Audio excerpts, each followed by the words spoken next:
Amém, queridos? Você encontrou Levítico capítulo de número 6, versículo 12 e 13? Vamos ler a palavra do Senhor? Diz assim a palavra do Senhor: o fogo, pois, sempre arderá sobre o altar, não se apagará, mas o sacerdote acenderá a lenha nele cada manhã, e sobre ele porá em ordem o holocausto, e sobre ele queimará a gordura das ofertas pacíficas. O fogo arderá continuamente sobre o altar, não se apagará. Amém? Vamos ler essa última parte? 1, 2, 3 e... o fogo arderá continuamente sobre o altar, não se apagará. Amém? Vamos orar, querido. Maravilhoso Deus, eterno Pai. Senhor, nós te agradecemos por essa noite. Obrigado, Senhor, por chegarmos na tua casa e os teus filhos dedicaram esse tempo, vieram debaixo de chuva para chegar aqui e te adorar. Que o Senhor possa falar tremendamente aos nossos corações, manifestar a tua presença sobre esse lugar e sobre as nossas vidas, mudar, Senhor Deus, renovar e trazer entendimento da tua palavra. Senhor, é o que nós te pedimos e por fé nós te agradecemos, em nome de Jesus. Amém. Amém, queridos? Levítico capítulo de número 6 é o texto que nós fizemos a leitura, e para nós compreendermos um pouquinho o contexto, Levítico capítulo de número 6, o livro de Levítico, ele significa pertencente aos levitas, ou seja, os levitas, eles eram da família de Arão, que não foram ordenados a sacerdote, mas eles serviam no templo, ajudando, colaborando, contribuindo, para que o culto pudesse ser realizado no tabernáculo. Levítico, queridos, ele é um manual de como nós podemos cultuar a Deus. Então, no livro de Levítico, o Senhor ele traz esses preceitos, os ensinos de como nós poderíamos adorar o Senhor. Enquanto em Gênesis a gente vai ver o livro tratando sobre o pecado, a condenação. A gente vai ver em Êxodo falando sobre a redenção. Mas no livro de Levítico ele trata da separação de comunhão. Então no livro de Êxodo a nação ela foi tirada do Egito, levada para o Monte Sinai. Mas em Levítico o Senhor fala do tabernáculo. O Senhor fala de como o homem pecador, aquele homem que está separado por causa do pecado, ele pode se aproximar de Deus, ele pode chegar para perto de Deus. E aí então o Senhor estabelece normas, preceitos, para que esse homem pudesse entender como que eu, pecador, posso chegar diante do Senhor. O que nós vamos compreender é o Senhor no livro de Levítico falando sobre essa santidade, sobre essa santificação, sobre essa separação. Tanto é que no livro de Levítico, queridos, nós vamos encontrar 80 citações, 80 palavras falando sobre santo ou santidade. A primeira seção do livro, a primeira parte do livro, ele é endereçada aos israelitas, ao povo judeu. Era endereçada para eles, falando sobre sacrifícios e a exigência de Deus sobre esses sacrifícios, porque ninguém pode chegar diante do Senhor se não houver sacrifício. Se não houver sacrifício.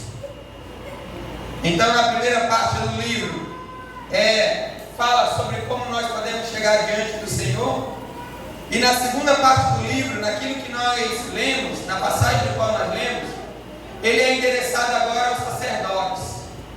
Ele é endereçado agora àqueles que iriam dirigir o culto, aqueles que iriam organizar o culto, aqueles que iriam executar esses rituais.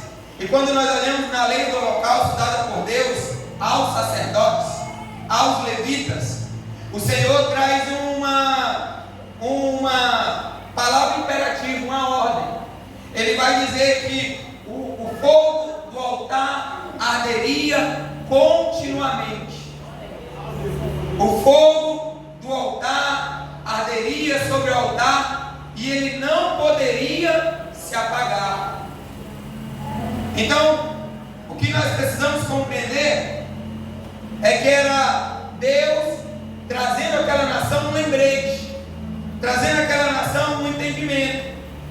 Ou seja, o Senhor já falava àquela nação de que a expiação, de que o sacrifício que era levado ao altar, por isso o fogo deveria estar aceso, ele seria contínuo, porque novamente o homem erraria, novamente o homem se desviaria do caminho, o homem pecaria, e um novo animal, um inocente, ele teria que morrer para pagar pelo pecado dos outros. Então essa era a rotina. Então Deus diz, olha, aos sacerdotes, mantenham o fogo aceso continuamente. E quando nós olhamos na palavra do Senhor, a gente vai ver que haviam dois sacrifícios por dia. Um era o nascer do sol e o outro era o entardecer. E esse povo deveria ser alimentado com esse sacrifício, com lenha. Em Êxodo capítulo 29, versículo 38 e 39 diz assim: isto, pois, é o que oferecereis sobre o altar: 2 cordeiros de um ano, cada dia, continuamente. Um cordeiro oferecerás pela manhã, e o outro cordeiro oferecerá à tarde. Então é preciso nós compreendermos algo importante. Foi o próprio Deus que deu início a esse fogo. Foi o próprio Senhor que acendeu o primeiro fogo, e agora a obrigação dos sacerdotes era que não deixar esse fogo se apagar. Em Levítico 9, 23 e 24, a palavra do Senhor diz: então entraram Moisés e Arão na tenda da congregação, depois saíram e abençoaram o povo, e a glória do Senhor apareceu a todo o povo, porque o fogo saiu de diante do Senhor e consumiu o holocausto e a gordura sobre o altar. O que vendo todo o povo, jubilaram e caíram sobre as suas faces. Deus estava dando início ao sacrifício. Deus estava acendendo esse fogo, acendendo o fogo do altar. E Ele não só acendeu o fogo, porque nós servimos a um Deus que Ele é a própria simbologia do fogo. Ele é o próprio fogo. Ele é o fogo devorador em Deuteronômio 9:3. Porque o Senhor teu Deus, fogo consumidor, é Deus zeloso. Quando Ele vai se revelar ao homem, em algumas teofanias, onde Deus se apresenta em alguns símbolos, em alguns elementos, a gente vai ver Ele se apresentando como fogo. Êxodo capítulo de número 3, o Senhor aparece a Moisés na sarça ardente. Era Ele se revelando ao homem através do fogo. Êxodo capítulo 19, 18, a palavra do Senhor diz: e todo o monte Sinai fumegava, porque o Senhor descera sobre ele em fogo, e a sua fumaça subiu como fumaça de uma fornalha, e todo o monte tremia grandemente. Era Deus aparecendo em forma de fogo. Êxodo 24, 16 e 17, Moisés sobe ao monte para receber as tábuas da lei, e a palavra do Senhor diz: e a glória do Senhor repousou sobre o monte Sinai, e a nuvem o cobriu por 6 dias, e ao 7º dia chamou a Moisés no meio da nuvem, e o parecer da glória do Senhor era como um fogo consumidor no cume do monte. Então esse Deus que deu início ao fogo do sacrifício, Ele também é o próprio fogo. E agora a ordem do Senhor é que os sacerdotes estavam garantidos, e tinham que garantir que esse fogo nunca se apagasse. Aí nós olhamos a esse sacrifício do Antigo Testamento, e quando nós olhamos o sacrifício de um animal inocente, nós já compreendemos que esse animal simbolizava, ou prefigurava, ou era a figura ou a sombra de Jesus Cristo. Já apontava para o Senhor. Desde quando a nação de Israel saiu do Egito, e aquele cordeiro foi morto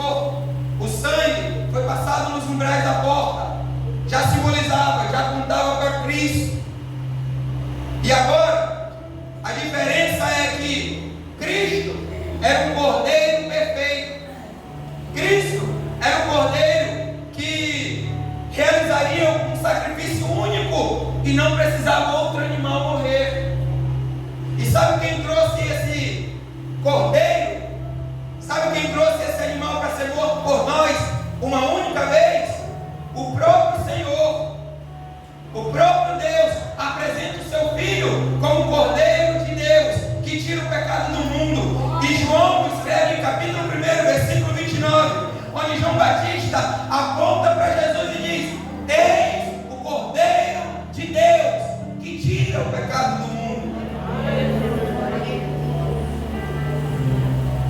Então, quando nós interpretamos a lei do holocausto, a lei do sacrifício, à luz do Novo Testamento, nós aprendemos que o sacrifício do Senhor Jesus na cruz, ele foi definitivo. Não precisa um novo cordeiro morrer, não precisa um novo cordeiro derramar o seu sangue, porque o sangue do Senhor derramado, ele é perfeito e eficaz. Ele realizou o verdadeiro sacrifício, o verdadeiro holocausto, e nenhum outro animal precisa ser sangue. O autor aos Hebreus capítulo 9, versículo 12 diz: nem por sangue de bodes e bezerros, mas por seu próprio sangue entrou uma vez no santuário, havendo efetuado uma eterna redenção. Todos nós, agora entende isso, todos nós que fomos purificados por esse sangue, que fomos comprados por esse sangue, que fomos redimidos por esse sangue, nós agora nos tornamos sacerdotes de Deus. Amém? Fala aí com o seu irmão: irmã, você é sacerdote. Você é sacerdote, já vai entender o mistério.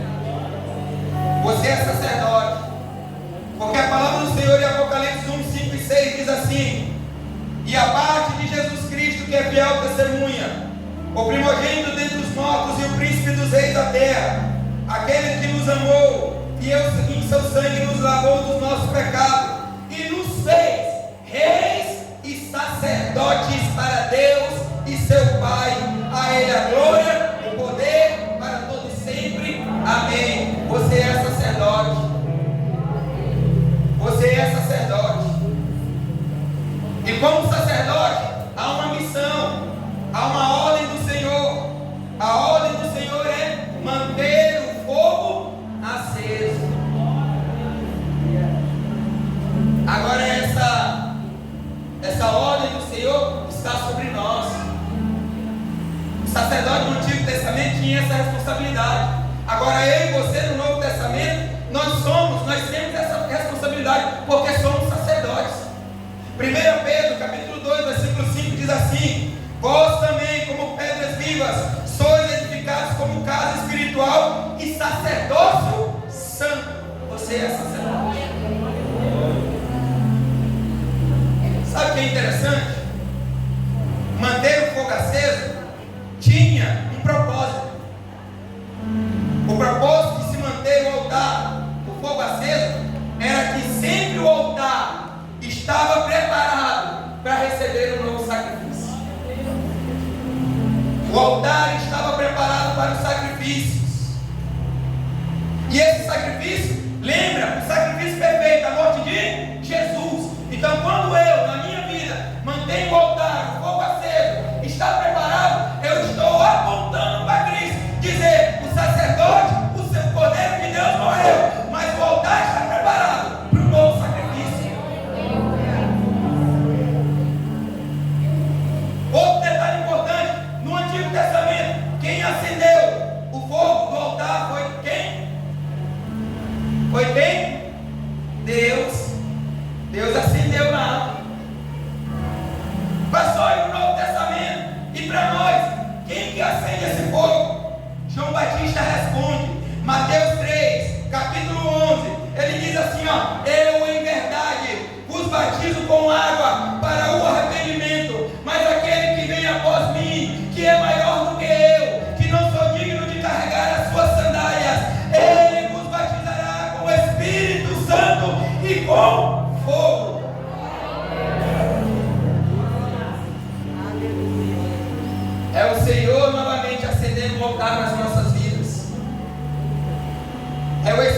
Santo acendendo o fogo que estaria sobre nós.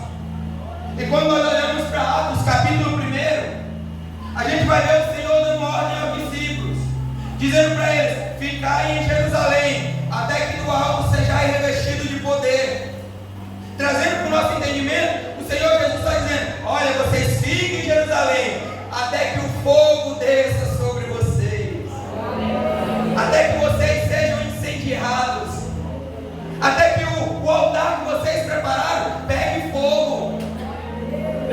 E quando nós olhamos Atos dos Apóstolos,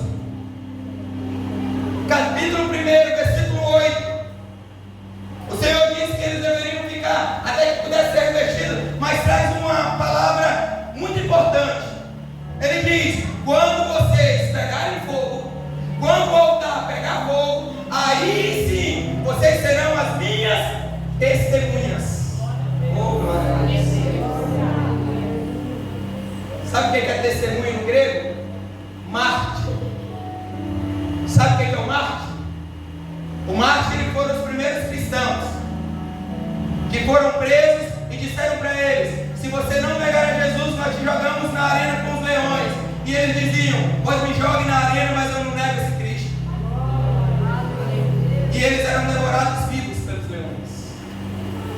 Mártir no início da igreja era quando César Nero prendia os cristãos, amarrava ele pelos postes na cidade e dizia: negue a Jesus, ou nós tocaremos fogo em você. E eles não riam, eram queimados, mas não negavam. A cidade ficava cheia de postes com cristãos pegando fogo, mas não negavam o Senhor Jesus. Aí Jesus está dizendo: quando o fogo queimar no seu altar, você pode passar por dificuldades e perseguições, mas vocês não vão negar. Vocês serão as minhas testemunhas. Atos capítulo 2. A palavra do Senhor diz: e cumprindo-se o dia de Pentecostes, estavam todos reunidos no mesmo lugar, e de repente veio do céu um som, como de um vento veemente e impetuoso, e encheu toda a casa que estavam assentados, e foram vistas por eles línguas repartidas como que de fogo. Pegou fogo. Começou em Jerusalém, e agora a chama está se espalhando por todo mundo até os confins da terra. É o Espírito Santo que habita em nós, que é o símbolo e que acende essa chama sobre nós. É por isso que Paulo, ele vai escrever aos Efésios capítulo 5, versículo 18, dizendo: não vos embriagueis com vinho em que há contenda, mas enchei-vos do Espírito. O que ele está dizendo é: não fique ligando para as coisas supérfluas, não. Antes, acenda, aumente o fogo do altar. Enche de fogo. Enchei-vos do Espírito. E aí ele traz uma recomendação importante para mim e para você no dia de hoje. Em Efésios 4:30 ele diz: e não entristeceis o Espírito Santo de Deus. Só que em 1 Tessalonicenses 5:19 é onde a gente tem o melhor entendimento, que ele diz assim: ó, não extingais o Espírito. Não é para extinguir o Espírito.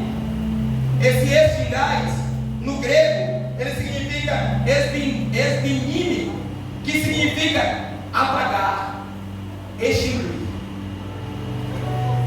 Significa tirar da sua vida, mas o apagar serve para nós aqui. O que ele está dizendo? Não apague o fogo que o Espírito Santo começou na sua vida.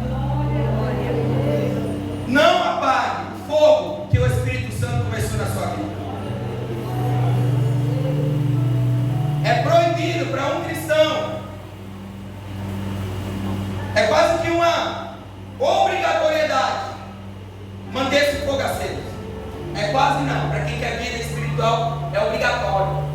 A ordem do sacerdote era essa: manter o fogo aceso continuamente. Para nós continua sendo do mesmo jeito, manter o fogo aceso continuamente. Mas sabe o que acontece muitas vezes conosco? Esse fogo só acende quando é retiro. Esse fogo ele só volta a pegar quando é a festa. Só volta a pegar quando tem uma programação geral, uma programação grande, e a gente vai e chora como nunca choramos. E alguns profetizam e pulam e saltam. No retiro nós vimos os jovens.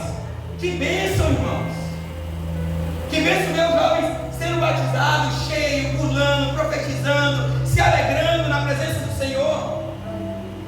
Só que a preocupação é, quando sai de lá, eu não posso deixar essa chama apagar a minha vida. Porque tem pessoas que vivem de programação a programação, é de campanha em campanha. Para quê? Para que o fogo fique aceso.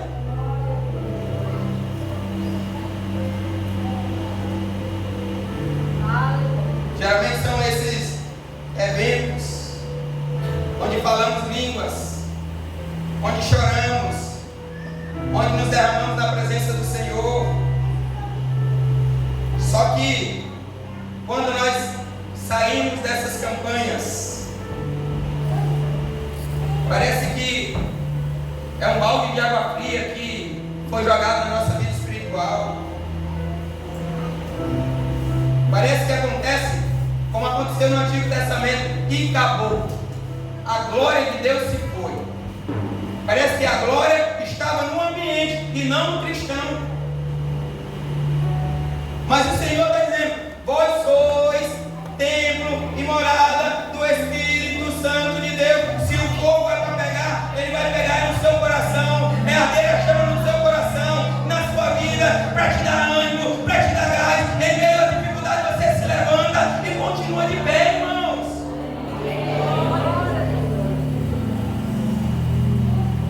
Mas por que isso acontece? Pastor, por que acontece? Realmente aconteceu comigo desse jeito. Na festa era tudo domingo. Parece que eu não queria mais ir embora. Mas passou por um dia, a dificuldade veio, sufocou e voltou à rotina. E desanimamos de novo. Por que isso acontece? Porque no Antigo Testamento, quando era o altar, quando era o sacrifício da manhã, o sacerdote chegava no altar, limpava a cinza. A cinza é a impureza, é a sujeira que estava no altar. Limpava, jogava fora e colocava lenha nova. No altar da tarde, limpava de novo, tirava a impureza, colocava lenha nova. E a Bíblia é tão linda que Salomão, escrevendo os Provérbios, capítulo 26, versículo 20, e a parte A, ele vai escrever dizendo assim: sem a lenha o fogo se apaga. Sem a lenha o fogo se apaga. Nós precisamos ter lenha. Nós precisamos ter lenha. Nós precisamos limpar as impurezas e todo dia colocar lenha. Nós precisamos olhar o que não serve para o altar, o que está bagunçando o altar, o que está deixando o altar sujo, impuro, a gente tira e põe lenha. Virei com o seu irmão e perguntei: tem lenha? Tem lenha? Tem lenha ali? Porque você precisa ter lenha, irmão.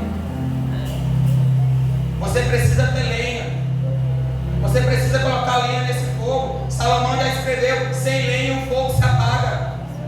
Não adianta sair de uma programação dessa e voltar para uma rotina sem ter vida com Cristo, sem buscar a vida com o Senhor, sem buscar um relacionamento íntimo com o Senhor. Não adianta sair dessa programação e voltar a ler, usar WhatsApp, Instagram, mas não ler a Bíblia. Então, primeira lenha, diz aí para ele: irmão, primeira lenha. Primeira lenha, fala aí para ela. Não, com voz de profeta. Primeira lenha, oração.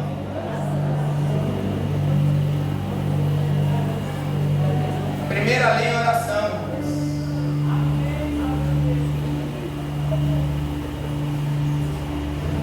A palavra do Senhor em 1 Tessalonicenses 5,17 vai dizer: orai sem cessar. O que ele está dizendo? O que Paulo está dizendo? Coloca a lenha sem cessar. Coloca ali, mas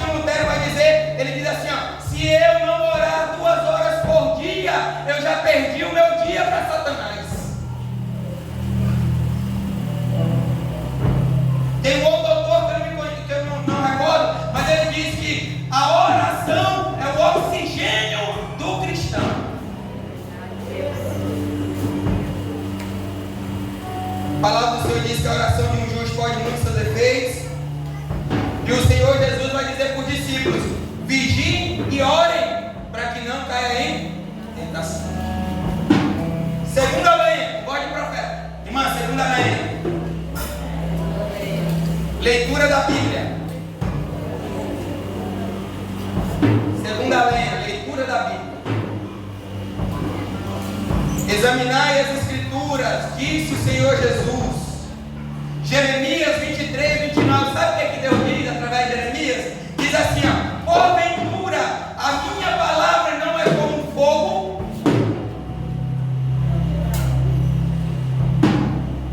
é o fogo que incendeia.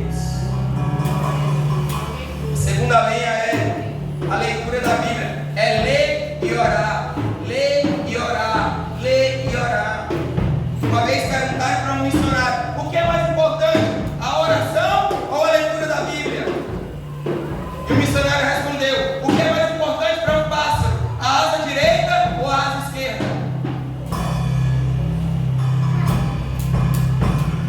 É oração e leitura, oração e leitura.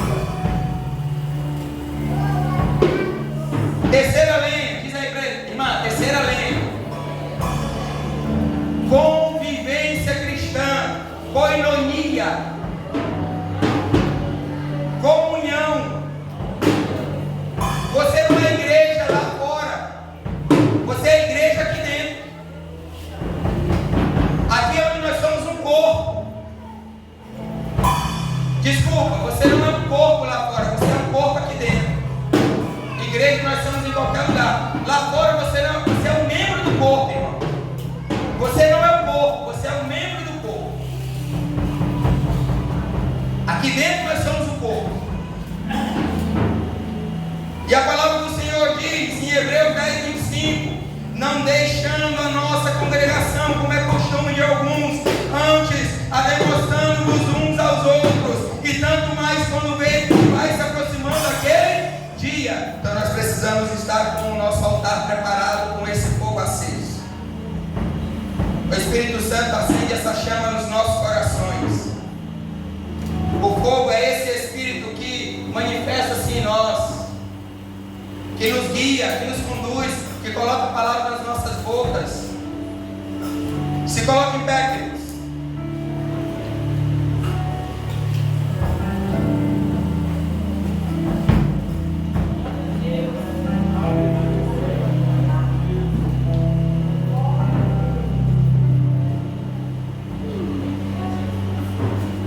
Tem uma música, não tem? Que os jovens gostam aí, que fala assim: acende outra vez a chama. E eu vejo os jovens pulando e alegrando com essa música. Mas tem que ter lenha, irmãos. Não é só louvor aí não, não é só cantar não. Não é só cantar a música não, tem que ter lenha. E lenha é oração, leitura da Bíblia, comunhão, jejum, consagração. Essa lenha ela tem que estar continuamente, irmãos. Irmãos, eu assisti um programa de aventura de sobrevivência. Você já viu? Você já viu algum programa de sobrevivência? Eu assisti um programa de sobrevivência para eu, você que não somos especialistas em sobrevivência. Quando a gente está perdido em algum lugar, pega a gente e joga numa floresta perdida, eu vou ficar desesperado, irmão. Eu vou correr, eu vou tentar ver a saída, eu vou gastar toda a minha força para ficar achando lugar, direção. Mas quem é especialista, irmãos, eu não vou lembrar de abrigo, eu não vou lembrar de comida, eu não vou lembrar de água. Mas quem é especialista e cristão, irmão, crente, tem que ser especialista em sobrevivência. Porque ao nosso derredor tem o nosso inimigo bramando como leão, procurando a quem possa tragar. Nós temos que ser especialistas em sobrevivência. Sabe o que o especialista faz? A primeira coisa, não é comida, não é água, não é o alojamento dele, esqueci o termo lá, a habitação dele que ele vai construir. Primeira coisa que ele se preocupa é com fogo. Porque à noite, se for muito frio, ele morre de hipotermia. E é isso que nós devemos entender. Primeira coisa que um cristão tem que fazer na vida é preparar uma fogueira. E quando o Espírito Santo acender essa fogueira, nós ficamos responsáveis de colocar lenha dia após dia. Amém, queridos? Eu queria que viesse à frente quem precisa de uma oração.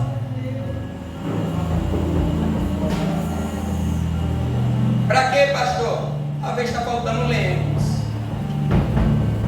Talvez o dia a dia, as dificuldades, a lenha está acabando, o fogo está diminuindo e está faltando lenha. Sai do seu lugar aí na frente.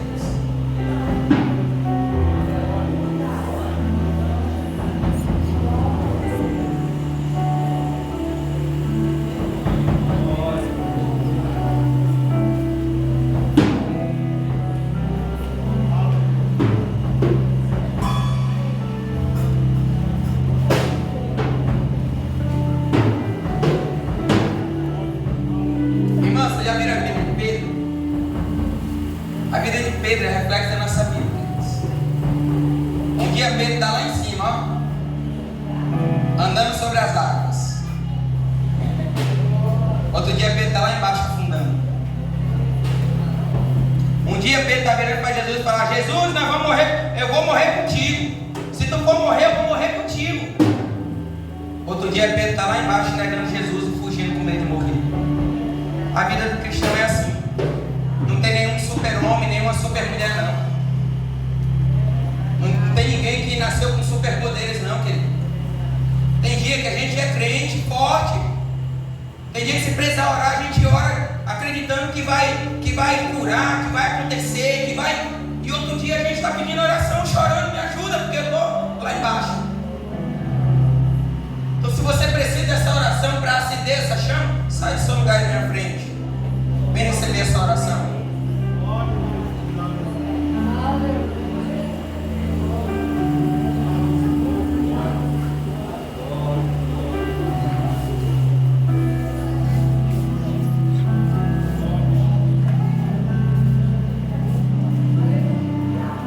Amém?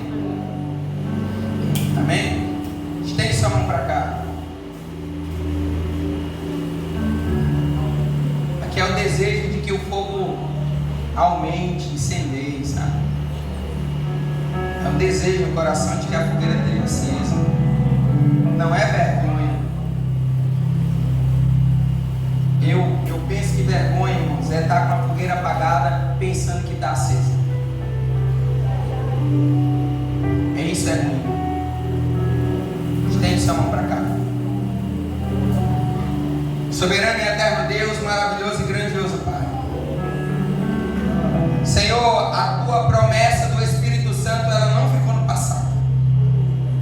A promessa dessa chama ardendo em nós, ela não foi lá para o Antigo Testamento, ela não foi para o início da igreja primitiva. A tua palavra diz que esse fogo consumidor, o Espírito Santo, o fogo que incendeia, ele estaria conosco sendo o Consolador, sendo essa chama que não se apaga, sendo essa chama eterna sobre as nossas vidas. Nós apresentamos diante do Senhor os teus filhos que tomaram a decisão de vir à frente, clamando pela tua presença, incendiando, queimando, tornando, Senhor Deus, mais fiel, mais crente, mais animado para fazer a tua obra, para fazer, Senhor Deus, aquilo que o Senhor determinou. E nós te pedimos nessa noite: acende a chama,